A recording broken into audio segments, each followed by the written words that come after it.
Grace yung na-rape ko. Wala ka na daw. Wala ka na daw. Wala ka na daw.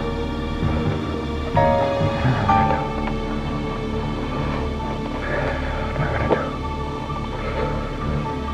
Yes, Grace. Let's go.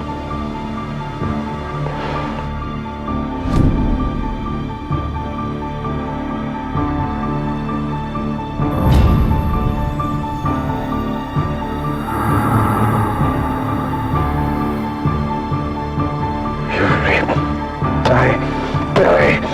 Stupid! Stupid! Stupid! Stupid! What am I gonna do? What am I gonna do? Ah! Napakawalang yan niya, Edward. Napakawalang yan ng abogadong yun. Anong karapatan niya nasaktan ako? Hindi naman niya alam kung anong pinagdaanan ko. Napakasamaan niya. You know, I should have just punched him in the face. Pwede natin siya pa-disbar sa ginawa niya eh. What's the use? Alam na nga ni Kuya William eh. Every time na lang na nabibring up yun, ganito ako. Ilang beses niyo na akong ina-encourage. Si Nanay, si Nina.